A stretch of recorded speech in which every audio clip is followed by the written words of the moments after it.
एक बार हजरत ख्वाजा मोइनुद्दीन चिश्ती रहमतुल्लाह अलैहि इस्लाम का पैगाम फैलाने की नीयत से अपने कुछ मुरीदों के साथ अजमेर शरीफ के एक स्थान पर तशरीफ लाए।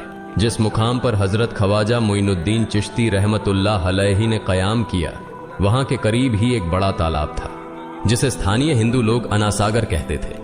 उस दौर में इस तालाब की वसात और पवित्रता के कारण हिंदू समाज में इसका बहुत एहतराम किया जाता था। उनका यह अकीदा था कि जो शख्स दिन भर गुनाह करने के बाद इस तालाब में गौस्ल करता है, उसके तमाम गुनाह धुल जाते हैं। इसी वजह से वे इस तालाब को हमेशा दियों से सजाए रखते थे। कहा जाता है कि इस तालाब में हर रात दिए जलाने के लिए तकरीबन 3 मन तेल की जरूरत होती थी। तालाब की पवित्रता के कारण वहां सभी हिंदुओं को दाखिल होने की इजाजत नहीं थी। सिर्फ आला तबके के ब्राह्मण ही वहां गौस्ल कर सकते थे और तालाब के पानी को छू सकते थे। उनका यह मानना था कि अगर ब्राह्मणों के अलावा कोई और तालाब के पानी को छू ले तो पानी नापाक हो जाएगा। हजरत ख्वाजा मोइनुद्दीन चिश्ती रहमतुल्लाह अलैहि और उनके मुरीद लंबे सफर से थके हुए थे। कुछ देर आराम फरमाने के बाद जब नमाज का वक्त हुआ तो ख्वाजा मोइनुद्दीन चिश्ती रहमतुल्लाह अलैहि ने हजरत बख्तियार काकी रहमतुल्लाह अलैहि को अजान देने का हुक्म दिया। हुक्म पाकर हजरत बख्तियार काकी रहमतुल्लाह अलैहि ने अजान देना शुरू किया। उस वक्त हिंदुस्तान में तौहीद का पैगाम और अजान के अल्फाज किसी ने नहीं सुने थे।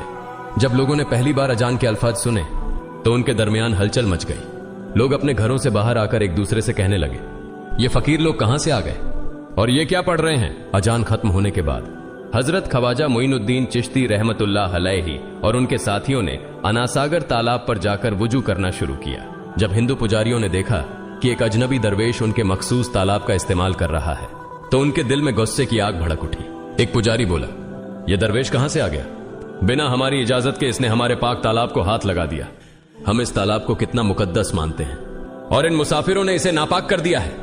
इसका कोई हल निकालना ही होगा।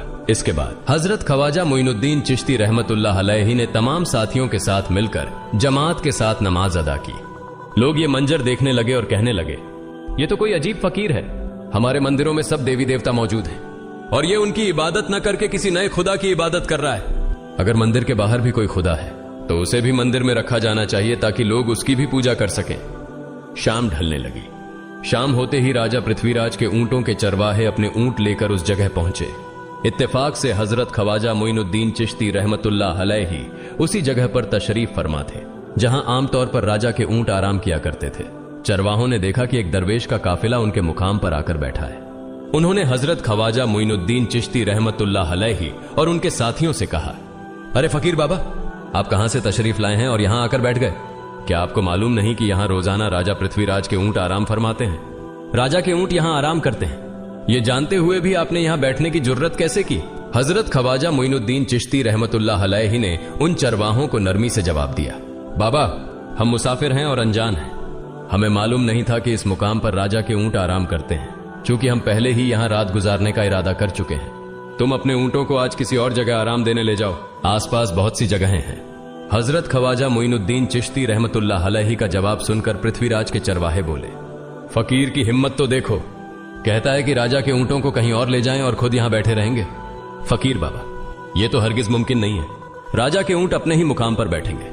यह कहकर चरवाहों ने हजरत ख्वाजा मोइनुद्दीन चिश्ती रहमतुल्लाह अलैहि और उनके साथियों को वहां से उठाने के लिए दुर्व्यवहार करना शुरू कर दिया।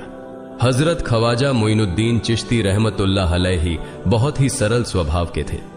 जब उन्होंने देखा कि चरवाहे दुर्व्यवहार कर रहे हैं तो उन्होंने बख्तियार काकी रहमतुल्लाह अलैहि से कहा, बख्तियार, हम यहां बैठकर क्या करेंगे? जब राजा के ऊंटों को यहीं बैठाना है तो रहने दो, ऊंट यहीं बैठे, हम यहां से जा रहे हैं। यह कहकर हजरत ख्वाजा मोइनुद्दीन चिश्ती रहमतुल्लाह अलैहि अपने साथियों के साथ वहां से चले गए। अगली सुबह जब ऊंटों को फिर से चरागाह में ले जाने का समय आया तो चरवाहे ऊंटों को उठाने की कोशिश करने लगे, लेकिन बार बार कोशिश के बावजूद वे ऊंटों को उठा नहीं सके, क्योंकि अल्लाह के वली हजरत ख्वाजा मोइनुद्दीन चिश्ती रहमतुल्लाह अलैहि ने कहा था कि ऊंट यहीं बैठेंगे। अल्लाह रब्बुल आलमीन ने उनकी यह दुआ कबूल कर ली थी और ऊंटों को आदेश दिया था कि जब तक मोइनुद्दीन चिश्ती खुद नहीं कहेंगे तब तक वे यहीं बैठे रहेंगे। इसके बाद चरवाहे ऊंटों के न उठने का कारण जानने लगे। उनमें से एक नेक चरवाहा था जिसने कहा, क्या तुम्हें याद है कि हमने कल यहां से एक दरवेश को उठाया था? जाते जाते उन्होंने कहा था कि हम जा रहे हैं, राजा के ऊंट यहीं बैठेंगे। मुझे लगता है कि उनके कहे शब्दों के कारण ही राजा के ऊंट उठ नहीं पा रहे हैं। शायद वह कोई बड़े वली हैं या अल्लाह का कोई अवतार है। इस बात को महामहिम राजा के समक्ष रखते हैं।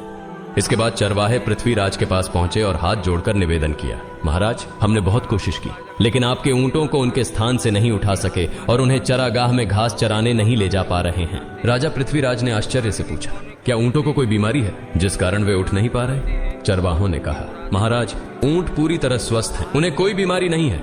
पृथ्वीराज ने कहा, तो फिर वे अपनी जगह से क्यों नहीं उठ रहे? चरवाहों ने कहा, महाराज, कल उस स्थान पर एक दरवेश बैठे थे, हमने उनके और उनके साथियों के साथ काफी दुर्व्यवहार किया और उन्हें वहां से उठा दिया था। जाते जाते उन्होंने कहा था, राजा के ऊंट यहाँ बैठेंगे और उठेंगे नहीं। हमें लगता है कि दरवेश की बद्दुआ के कारण ही ऊंट अपनी जगह से नहीं उठ पा रहे हैं। तब पृथ्वीराज ने हुक्म दिया, अच्छा, जाओ और उस दरवेश को मेरे पास ले आओ। जब हजरत ख्वाजा मोइनुद्दीन चिश्ती रहमतुल्लाह अलैहि पृथ्वीराज के दरबार में पहुंचे तो पृथ्वीराज ने उनसे पूछा, ए दरवेश, आपने मेरे ऊंटों को क्यों पंगु बना दिया है? मेरे ऊंट भूखे मर रहे हैं, कृपया अपना जादू उनसे हटा लें। अगर जादू नहीं हटाया तो मेरे ऊंट भूखे मर जाएंगे। पृथ्वीराज की बात सुनकर हजरत ख्वाजा मोइनुद्दीन चिश्ती रहमतुल्लाह अलैहि मुस्कुराते हुए बोले, हे अल्लाह के बंदे, हम मुसलमान हैं और मुसलमान कभी जादू नहीं करते। तुम्हारे ऊंटों को मैंने नहीं बल्कि इस संसार के पालनहार महान अल्लाह रब्बुल आलमीन ने बैठाया है। उनकी आज्ञा से ऊंट बैठे हैं और उनकी आज्ञा से ही उठेंगे। लेकिन मैं उस सर्वशक्तिमान से प्रार्थना कर सकता हूं कि वह तुम्हारे ऊंटों को उठने की अनुमति दे। इसके बाद हजरत ख्वाजा मोइनुद्दीन चिश्ती रहमतुल्लाह अलैहि ने अल्लाह से दुआ की, हे अल्लाह, इन ऊंटों को उनकी जगह से उठने की तौफीक दें। हजरत ख्वाजा मोइनुद्दीन चिश्ती रहमतुल्लाह अलैहि की दुआ करते ही चरवाहों ने देखा कि ऊंट अपनी जगह से उठकर चरागाह की ओर बढ़ने लगे। यह दृश्य देखकर चरवाहे चकित रह गए और हजरत ख्वाजा मोइनुद्दीन चिश्ती रहमतुल्लाह अलैहि की करामत की खबर पूरे अजमेर में फैल गई। जैसे जैसे हिंदुओं के बीच हजरत ख्वाजा मोइनुद्दीन चिश्ती रहमतुल्लाह अलैहि की करामत की बातें फैलने लगीं और इस्लाम की महानता उनके सामने प्रकट होने लगी, मंदिर के पुजारी भयभीत हो गए। वे सोचने लगे, अगर यही चलता रहा तो सभी हिंदू मुसलमान बन जाएंगे। तब वे पृथ्वीराज के पास पहुंचे और निवेदन किया, महाराज, ये दरवेश हमारे राज्य में अशांति फैला रहे हैं। यदि आपने अभी इनका कोई उचित समाधान नहीं निकाला तो ये दरवेश सभी हिंदुओं को मुसलमान बना देंगे और तब हमारे देवताओं की पूजा करने वाला कोई नहीं बचेगा। आप इन्हें यहां से भगा दें, नहीं तो ये हमें यहां से बाहर निकाल देंगे। महाराज, हम आपको एक और भयावह बात बताना चाहते हैं। ये दरवेश कहते हैं कि जिन मूर्तियों की हम पूजा करते हैं वे पूजनीय नहीं है। उनका कहना है कि ये केवल निर्जीव पत्थर है जिनमें कोई शक्ति नहीं है। ये साधारण लोगों को इस तरह की बातें बताकर भ्रमित करना चाहते हैं। सबसे आपत्तिजनक बात यह है कि ये दरवेश हर दिन 5 बार हमारे पवित्र तालाब में हाथ लगाकर उसे अपवित्र कर रहे हैं।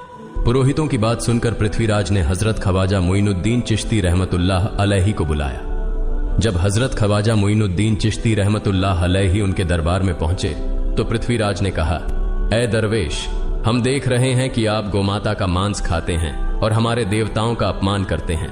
हमारे धर्म के बारे में तरह तरह की उल्टी सीधी बातें कर रहे हैं। हम यह सहन नहीं कर सकते। हम यह भी देख रहे हैं कि आप हमारे पवित्र तालाब को अपने अपवित्र हाथों से खराब कर रहे हैं। आप तुरंत हमारे देश से चले जाएं। हजरत ख्वाजा मोइनुद्दीन चिश्ती रहमतुल्लाह अलैहि ने कहा, बाबा, हम लोग तो केवल वुजू करते हैं, नहाते नहीं। अगर पूरी देह के स्पर्श से आपके तालाब का पानी खराब नहीं होता है तो केवल हमारे हाथ और चेहरे के पानी से तालाब अपवित्र कैसे हो सकता है? यह सुनकर पृथ्वीराज ने कहा, वे सभी लोग हमारे धर्म के हैं जबकि तुम लोग कहीं और से आ गए हो। तुम हमारे धर्म के नहीं हो, इसलिए तुम्हारे हाथ लगाने से हमारा तालाब अपवित्र हो जाता है। तब हजरत ख्वाजा मोइनुद्दीन चिश्ती रहमतुल्लाह अलैहि ने कहा, अच्छा बाबा, हम अब आपके तालाब के पानी को हाथ नहीं लगाएंगे, लेकिन हमें पानी की जरूरत है तो हम चाहते हैं कि केवल एक बर्तन में पानी ले लें। पृथ्वीराज ने कहा, ठीक है, तुम पानी ले सकते हो, लेकिन तुम्हारा बर्तन तालाब में लगे, तुम्हारे हाथ नहीं। अगर तुम्हारे हाथ स्पर्श करें तो हम इसके खिलाफ सख्त कार्रवाई करेंगे। राजा के साथ सहमति के बाद हजरत ख्वाजा मोइनुद्दीन चिश्ती रहमतुल्लाह अलैहि ने अपने मुख्य खलीफा बख्तियार काकी रहमतुल्लाह अलैहि से कहा, बख्तियार, जाओ और राजा के तालाब से एक बर्तन में पानी ले आओ, लेकिन बहुत सावधानी से पानी लेना ताकि तुम्हारा हाथ तालाब के पानी को छू न सके। बख्तियार काकी रहमतुल्लाह अलैहि हजरत ख्वाजा मोइनुद्दीन चिश्ती रहमतुल्लाह अलैहि के आदेश का पालन करते हुए आना सागर से पानी लेने गए। उन्होंने बर्तन को तालाब में डुबोया और उनका हाथ पानी को नहीं छू सका क्योंकि चमत्कारवश पूरा तालाब एक छोटे बर्तन में समा गया। आना सागर पूरी तरह से सूख गया और उसकी तली में केवल सूखी रेत दिखाई देने लगी।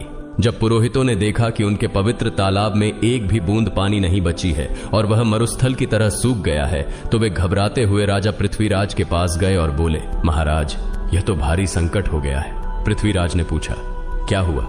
पुरोहितों ने कहा, उस दरवेश ने हमारे पूरे तालाब का पानी ले लिया है। अब हमारे पवित्र तालाब में एक बूंद भी पानी नहीं है। अगर इस तालाब में पानी नहीं होगा तो हम अपने पापों का प्रायश्चित कैसे करेंगे? दूर दूर से हजारों हिंदू लोग इस तालाब में स्नान करने आते हैं ताकि वे अपने पाप धो सकें। अगर पानी नहीं रहेगा तो वे यहां आना बंद कर देंगे, जिससे हमारा बड़ा नुकसान होगा और अजमेर की मान मर्यादा मिट्टी में मिल जाएगी। पृथ्वीराज गहरे विचार में पड़ गए। वे हजरत ख्वाजा मोइनुद्दीन चिश्ती रहमतुल्लाह अलैहि के खिलाफ कोई कठोर कदम उठाने से झिझक रहे थे, क्योंकि उन्हें आशंका थी कि अगर उन्होंने दरवेश के खिलाफ सैनिक भेजे और दरवेश ने सैनिकों पर भी जादू कर दिया तो उनकी परेशानी और बढ़ जाएगी। इसलिए उन्होंने कहा, तुम लोग जाओ और उस दरवेश को मेरे पास बुला कर लाओ। मैं देखता हूं कि वह क्या चाहता है। अगर उसकी मांग उचित होगी तो हम उसे मान लेंगे, और यदि उचित नहीं हुई तो हम माफी मांगकर अपना तालाब का पानी वापस ले लेंगे। जब हजरत ख्वाजा मोइनुद्दीन चिश्ती रहमतुल्लाह अलैहि पृथ्वीराज के दरबार में पहुंचे तो पृथ्वीराज ने कहा, ऐ बाबा, आपने हमारे तालाब का सारा पानी ले लिया है। हम अपने पापों का प्रायश्चित कैसे करेंगे? पूरे दिन के पाप हम इस तालाब में स्नान करके धोते हैं। अगर तालाब में पानी नहीं होगा तो हम अपने पाप कैसे धोएंगे? हजरत ख्वाजा मोइनुद्दीन चिश्ती रहमतुल्लाह अलैहि ने उत्तर दिया, देखो बाबा, तुम्हारे पास आना सागर है, पर दुनिया के हर कोने में ऐसा तालाब नहीं है, तो क्या वे लोग अपने पाप कैसे धोएंगे? पापों को धोने की ताकत इस तालाब के पानी में नहीं है। पापों को माफ करने वाला केवल अल्लाह है, जिसने आकाश, धरती और पूरी सृष्टि बनाई है। उसकी इजाजत के बिना एक पत्ता भी नहीं हिलता। इसलिए मैं तुम्हें इस भ्रम को छोड़कर सही राह पर आने की दावत देता हूं। वहां मौजूद हजारों हिंदू हजरत ख्वाजा मोइनुद्दीन चिश्ती रहमतुल्लाह अलैहि की बातें मंत्रमुग्ध होकर सुन रहे थे। इसके बाद उन्होंने कहा, जाओ बख्तियार, जिस बर्तन में तुमने तालाब का पानी लिया था उसे वापस तालाब में डालाओ। बख्तियार काकी रहमतुल्लाह अलैहि हजरत ख्वाजा मोइनुद्दीन चिश्ती रहमतुल्लाह अलैहि के हुक्म से आना सागर में बर्तन का पानी डालने गए। जैसे ही बर्तन का पानी तालाब में डाला, आना सागर फिर से पानी से लबालब भर गया। इस चमत्कार को देखकर वहां मौजूद कई हिंदुओं ने कलमा पढ़कर इस्लाम कबूल कर लिया। यह देखकर हिंदू पुरोहितों और पंडितों की चिंता बढ़ गई।